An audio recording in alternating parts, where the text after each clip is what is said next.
नीतीश कुमार को ऐसा लग रहा था कि नीतीश कुमार को दिल्ली में डिस्टर्ब नहीं करेंगे तो बिहार में उनको फ्री हैंड मिलेगा, लेकिन नीतीश कुमार यहाँ फिर से छोटी सी चूक कर गए। भारतीय जनता पार्टी की शर्तों पे मंत्रिमंडल में शामिल होना स्वीकार कर ली। नीतीश कुमार ने जो शर्त रखी थी, जो डिमांड किया था, उस पर भारतीय जनता पार्टी ने नाकुर नुकुर करते हुए नीतीश कुमार को 3 मंत्रिमंडल की सीटें संजीव हंस के माध्यम से जो दबाव की राजनीति की जा रही है, उससे नीतीश कुमार विचलित है। ऐसा लगता है कि नीतीश कुमार के कई लोगों को, करीबियों को इस मामले में और ज़्यादा फंसाने की कोशिश की जा रही है। इस बात की चर्चा आपने देखा होगा कि लगातार विपक्ष भी कर रहा है और इसको लेकर के कहीं ना कहीं नीतीश कुमार विचलित है। नोरमा ग्रुप, जो सोचता है वो करता है, आपके अपने सपनों का आशियाना। नमस्कार, एक बार फिर से आपके सामने हाजिर हैं लेकर के भीतर की बात। आज भीतर की बात में कुछ विशेष है। हर दिन से ज़्यादा आज के भीतर की बात में बहुत सारी ऐसी जानकारियां हैं जो कहीं ना कहीं इस बात की तरफ इशारा कर रही हैं कि बिहार में एक बार फिर से बड़े राजनीतिक उथल पुथल की पटकथा जो है वो लिखी जा चुकी है। ये बात मैं नहीं कह रहा हूँ, बल्कि जनता दल यूनाइटेड और समता पार्टी के शासन काल से ही, समता पार्टी के बनने के काल से ही कई लोग जो नीतीश कुमार से अलग थे और नीतीश कुमार के साथ थे, उन सभी लोगों ने मिल करके जिस तरह से एक नए बिहार की कल्पना की थी, आज उस बिहार की कल्पना में कहीं ना कहीं दिक्कत हो रही है। हम ये बात कहने के लिए तो आए नहीं हैं। असल बात यह है कि क्या नीतीश कुमार को लेकर के जो बातें कही जा रही हैं, जो धारणाएं बन रही हैं कि एक बार फिर से नीतीश कुमार भले ही बार बार ये कह रहे हो कि अब कहीं नहीं जाएंगे, लेकिन परिस्थितियां ऐसी बन गई हैं कि नीतीश कुमार के लिए मुश्किल हो रही है।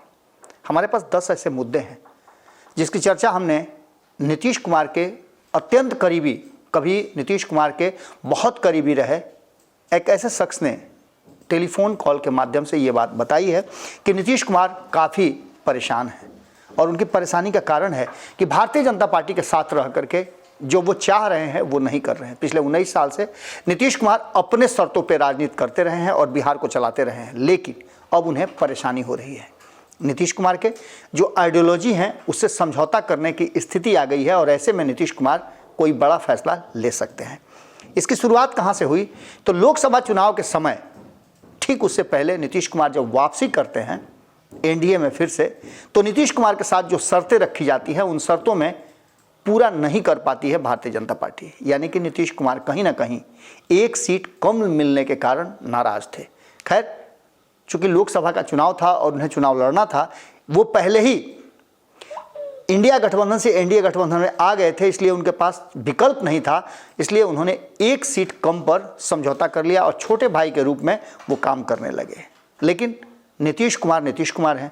उन्होंने भारतीय जनता पार्टी के अधिक सीट के बाद भी भारतीय जनता पार्टी के बराबर सीटें जीत करके उन्होंने जो दिखाया था, कल भी चर्चा मैं संपादक नमन मिश्रा जी के साथ कर रहा था, तो उस समय भी उन्होंने ये बात कहा था कि 2024 के चुनाव में मैं पूरी तरह से कॉन्फिडेंट था कि नीतीश कुमार का प्रदर्शन बेहतर होगा, क्योंकि नीतीश कुमार अपने हिडन वोटर को पूरी तरह से जोड़ चुके हैं और इसके साथ साथ नरेंद्र मोदी को प्रधानमंत्री बनाने वाला वोट भी उनके पास जाएगा।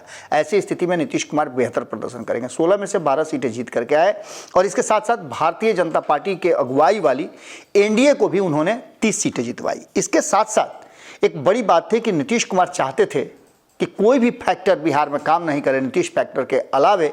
ऐसी स्थिति में वक्त से पहले चुनाव करा करके नीतीश कुमार चाहते थे कि 5 साल के लिए एक बार फिर से वो फिक्स हो जाए, क्योंकि आपको पता है कि 2028 में परिसीमन होना है और उससे पहले ये प्रक्रिया चलेगी। 2029 में बिहार में भी चुनाव होंगे, क्योंकि जब परिसीमन हो जाएगा, 1 नेशन 1 इलेक्शन की बात जब सामने आ जाएगी, तो इस कानून के तहत बिहार में भी चुनाव होंगे, क्योंकि देश भर में विधानसभा और लोकसभा के एक साथ चुनाव होंगे।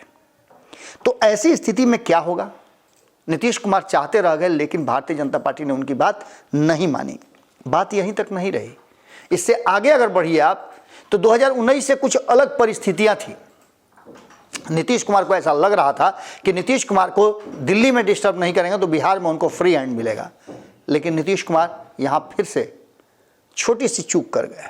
चूक ये हुई कि नीतीश कुमार भारतीय जनता पार्टी की शर्तों पे मंत्रिमंडल में शामिल होना स्वीकार कर लिए। नीतीश कुमार ने जो शर्त रखी थी, जो डिमांड किया था, उस पर भारतीय जनता पार्टी ने नाकुर नुकुर करते हुए नीतीश कुमार को 3 मंत्रिमंडल की सीटें दी, जिसमें से कैबिनेट मंत्री एक ही मिले, 2 राज्य मंत्री मिले। नीतीश कुमार चाहते थे कि एक और मंत्रालय उन्हें मिले कैबिनेट स्तर का, लेकिन ऐसा नहीं हुआ। इसके बाद नीतीश कुमार जब बिहार आए तो भारतीय जनता पार्टी के बिहार सेक्टर ने यह कहा कि नीतीश कुमार ही हमारे अगुवा होंगे, उनके नेतृत्व में हम चुनाव लड़ेंगे, और ये बात नीतीश कुमार को भरोसा हो गया। लेकिन भारतीय जनता पार्टी है, वो समझ चुकी है कि नीतीश कुमार के उत्तराधिकारी की तैयारी अभी से शुरू करनी होगी और इसके लिए अलग अलग राजनीतिक स्वांग रचने होंगे। इस बीच में नीतीश कुमार की एक और शर्त थी जातीय जनगणना कराने की। इस पर भी नरेंद्र मोदी की टीम तैयार नहीं हुई। हालांकि जनगणना तो होनी है, क्योंकि जब परिसीमन होगा तो जनगणना भी कराना पड़ेगा, और 1 नेशन 1 इलेक्शन के पक्ष में नीतीश कुमार हैं।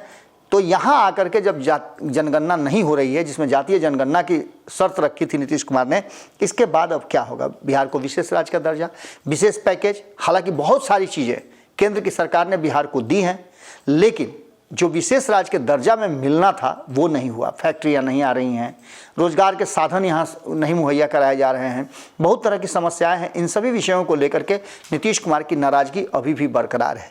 लेकिन इन सब बातों के साथ साथ कुछ ऐसी बातें भी हैं जिस पर नीतीश कुमार कोई समझौता नहीं कर सकते हैं।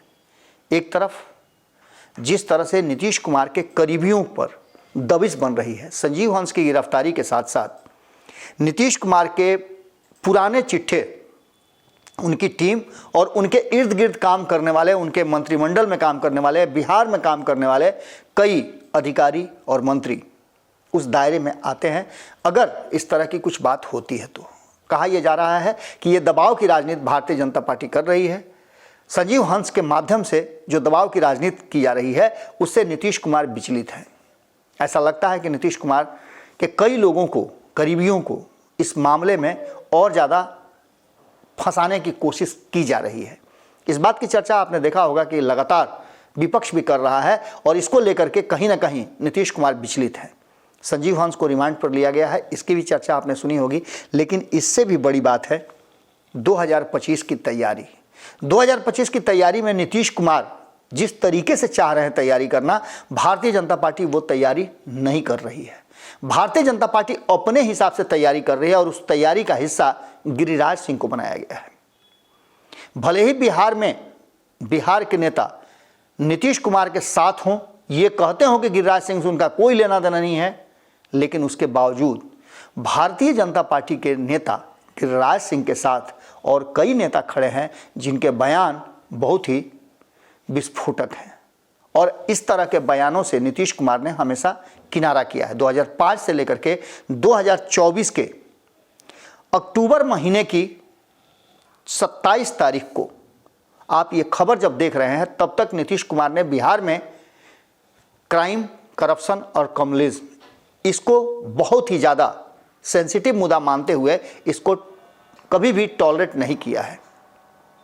ऐसी स्थिति में नीतीश कुमार को यदि इस तरह की जातीय समीकरण और हिंदू मुस्लिम में बांटने की बात की जा रही हो तो ऐसी स्थिति में नीतीश कुमार स्वीकार नहीं करेंगे। खैर, ये भारतीय जनता पार्टी की आइडियोलॉजी है, भारतीय जनता पार्टी इस धरने पर चलती रही है, यही उसके जो मैनिफेस्टो है उसमें भी रहे हैं। लेकिन नीतीश कुमार के साथ रहते हुए भारतीय जनता पार्टी ने कभी भी इस मुद्दे पर, इस मैनिफेस्टो पर काम नहीं किया है। ऐसी स्थिति में जो एनडीए घटक दल हैं उनके बीच कोई कोऑर्डिनेशन कमेटी नहीं बन पाई है। नीतीश कुमार इस बात को लेकर के भी काफ़ी नाराज हैं कि कोऑर्डिनेशन कमेटी अब तक बन जानी चाहिए थी। कोई भी बात, कोई भी मुद्दा जब फोरम में तय होता और सभी मिलकर के तय करते, उसी आइडियोलॉजी के हिसाब से सरकारें चलती और पार्टियां एक्ट करती। लेकिन इससे भी नीतीश कुमार काफ़ी नाराज हैं और यही नाराज़गी उनकी इंडिया गठबंधन में भी थी कि कोऑर्डिनेशन कमेटी बनाने के साथ साथ नीतीश कुमार को उस कोऑर्डिनेशन कमेटी में मुख्य भूमिका में नहीं रखा गया था। अब तक आपने देखा होगा कि एनडीए में 2013 से पहले नीतीश कुमार, उसके बाद भी नीतीश कुमार जब 2017 में आए तब तक कोऑर्डिनेशन कमेटी और एनडीए का जो कार्यभार था, उसकी मॉनिटरिंग थी, वो नीतीश कुमार के खेमे के पास ही थी, चाहे वो जॉर्ज फर्नांडिस के माध्यम से हो या फिर शरद यादव के माध्यम से हो। अब जो वर्तमान परिस्थिति बनी है कि ये एक बड़ा मुद्दा है। इसके साथ साथ 2025 की मैं बात कर रहा था कि 2025 में नीतीश कुमार चाहते हैं कि वो अपने हिसाब से चुनाव लड़ें, क्योंकि उनका मुकाबला वो जानते हैं, वो अच्छी तरह से जानते हैं कि किनसे है। अब तक 2005 से लेकर के बीच के अगर 2015 की बात छोड़ दें तो वो लगातार लोहा लेते रहे हैं राष्ट्रीय जनता दल से, जबकि राष्ट्रीय जनता दल का वोट बैंक बहुत ही कांस्टेंट रहा है। राष्ट्रीय जनता दल भी 30% वोटों के साथ चुनावी मैदान में उतरती है। राष्ट्रीय जनता दल ने तैयारियां शुरू कर दी है, तो तैयारियां तो नीतीश कुमार ने भी शुरू कर दिया है और तैयारी बाकी के दल भी कर रहे हैं। लेकिन इन सब बातों के साथ साथ जो वर्तमान परिस्थिति बनी है उसमें एक मुद्दा जो लगातार आप सुन रहे होंगे, अखिलेश यादव के बयान के बाद से ये मुद्दा और ज़्यादा गंभीर हो गया था। सिर्फ बिहार की बात नहीं, बल्कि नीतीश कुमार जिस तरह से गिरिराज सिंह से नाराज हैं, कोऑर्डिनेशन कमेटी से नाराज हैं। 2025 में नीतीश कुमार को वेटेज नहीं मिल रहा है। भारतीय जनता पार्टी अपने हिसाब से अपनी तैयारियां 25 की करने शुरू कर चुकी है। तो ऐसी स्थिति में झारखंड में भी आपने देखा होगा कि नीतीश कुमार की एक नहीं चली और 2 सीट दे करके कहीं ना कहीं एक कोरम पूरा किया भारतीय जनता पार्टी ने, यानी नीतीश कुमार को यहाँ भी लेट डाउन किया। ऐसी स्थिति में अब देश भर में एक फिर से सामंजस्य बिठाने की कोशिश की जा रही है और इस सामंजस्य बिठाने की कोशिश में एक बात तो साफ साफ नजर आ रही है कि कहीं ना कहीं जिस तरह से नीतीश कुमार अपनी तैयारियां कर रहे हैं, नीतीश कुमार ने 28 तारीख को एक मीटिंग बुला ली है। उस मीटिंग के बाद कहीं ना कहीं नीतीश कुमार कोई बड़ा फैसला लेने वाले हैं, ऐसी बातें कही जा। नीतीश कुमार के हमने शुरू में बताया कि उनके एक बहुत पुराने साथी हैं जिन्होंने कहा है कि नीतीश कुमार काफ़ी परेशान हैं और इस परेशानी में लालू प्रसाद से लेकर के बाकी के सभी लोग ये बात इशारा करके बता रहे हैं कि नीतीश कुमार के राज और भारतीय जनता पार्टी के शासन में कोई अंतर नहीं है। इसका सीधा मतलब है कि जिस तरह से गिरिराज सिंह ने सब कुछ किया है उसको लेकर के देश भर में एक माहौल जरूर बना है भारतीय जनता पार्टी के विरुद्ध। और इसी को लेकर के एक तो चंद्रबाबू नायडू जो कि केंद्र की सरकार में एक बड़ी भूमिका निभा रहे हैं, तो दूसरे चिराग पासवान जो नीतीश कुमार से लंबी दूरी के बाद फिर से एक बार एक साथ एक मंच पे आए हैं, वो क्या फैसला करते हैं। अगर चंद्रबाबू नायडू रेडी हैं, जैसा कि लग रहा है कि चंद्रबाबू नायडू भी अब इस बात को लेकर के तैयार हैं। मैंने पहले भी आपको बताया है कि भारतीय जनता पार्टी से अगर बदला लेने की बात हो तो चंद्रबाबू नायडू 1 सेकंड भी देर नहीं करेंगे, क्योंकि भारतीय जनता पार्टी के वर्तमान नेतृत्व ने चंद्रबाबू नायडू से भी बदला लिया है। अब ऐसी स्थिति में ये सभी दिलजले जो हैं, हमारे संपादक नमन मिश्रा जी कहते हैं कि दिलजलों की फौज जो है वो बहुत कुछ कर देती है। एक बार फिर से चंद्रबाबू नायडू सहित लालू प्रसाद और देश के बड़े बड़े राजनीतिक घराने या क्षेत्रीय दल जिसमें ममता बनर्जी हैं, अखिलेश यादव हैं, चंद्रबाबू नायडू हैं, नीतीश कुमार हैं, और इस कड़ी में अगर चिराग पासवान भी शामिल हो जाते हैं तो आप मान के चलिए कि बिहार और देश की राजनीति में एक बड़ा ट्विस्ट आ सकता है। कहा तो यहाँ तक जा रहा है कि कल की जो मीटिंग है उस मीटिंग के बाद नीतीश कुमार कोई बड़ा फैसला ले सकते हैं। क्या होगा, हमारी नज़र बनी हुई है। आज हम इस भीतर की बात में यहीं आपसे विदा लेते हैं। बाकी हमारी नज़र बिहार की हर छोटी बड़ी घटना पे है। आपकी नज़र भारत लाइव पे होनी चाहिए, क्योंकि अच्छी और सच्ची खबरें तो इसी चैनल पर आपको मिलेंगी। बहुत बहुत धन्यवाद। नमस्कार। आपके सपनों को हमने सजाया है, ई होम्स पैनोरामा को हमने बनाया है। ई होम्स मेरा एक सपना था जिस पे मैं पिछले 4 साल से काम कर रहा था। हमने जो बनाया है वो सबने है माना। ई होम्स पैनोरामा में हो आपका भी आशियाना। और फाइनली हमने 2021 में इस प्रोजेक्ट को लॉन्च किया। बहुत लोग अप्रिशिएट कर रहे हैं कि पूर्णिया जैसे शहर में, बिहार के, एक तो बिहार की बात करें उसमें भी पूर्णिया जैसे छोटे जगह में इस तरह का लाइफस्टाइल देना, ये सुन के हम लोगों को बहुत अच्छा लगता है। ई होम्स में हमने कुछ और भी किया है, जैसे हम जिस जगह में रह रहे हैं हमारे फैमिली सिक्योर हो, उनको सिक्योरिटी का ध्यान में रखा है। आपकी सुविधा और सुरक्षा आपके लिए खास है, ये आपका विश्वास है। इसमें आर्टिफिशियल इंटेलिजेंस का 7 लेयर सिक्योरिटी का हमने इस्तेमाल किया है। लस ग्रीन कैंपस को बनाया है। यदि हमारा बाउंड्री वाल है तो वो वर्टिकल गार्डन है। ये जितनी भी फैसिलिटी होता है एक इंटरनेशनल टाउनशिप में ई होम्स है, ये हम लोग विश्वास नहीं कर पा रहे हैं। जो भी हमारे मित्र दोस्त या जो भी हमारे बाहर के बाहर आते हैं तो हम लोगों को बहुत अच्छा सुनने को मिलता है और बहुत अच्छा क्रेडिट मिल रहा है। वो सारा हमने सिर्फ एक बिल्डिंग नहीं बनाया, हमें एक बहुत अच्छा लाइफस्टाइल दिया ई होम्स में, और मेरा एक सपना था जिसको मैं आज फुलफिल होते हुए देख पा रहा हूँ। ये आपका आवास है। ई होम्स पैनोरामा में अब आपका निवास है। E homes Panorama, luxurious, lifestyle redefined. Panorama group, जो सोचता है वो करता है। अगर ये वीडियो पसंद आई और वह बिहार के राजनीति और बिहारियत से सरोकार रखेनी तो सब्सक्राइब बटन दबा के चैनल के सब्सक्राइब कर ली। ओजे एगो घंटी बा, ओकरा बटन दबा देला से कुल सटीक और मारक खबर रुआ मुफ्त में मिल जाई। अगर रुआ पत्रकारिता के हमनी के नया प्रयोग में सहयोग कर चाहतानी तो ज्वाइन बटन दबा दी। पेटीएम नंबर नोट कर ली 9386816700। धन्यवाद।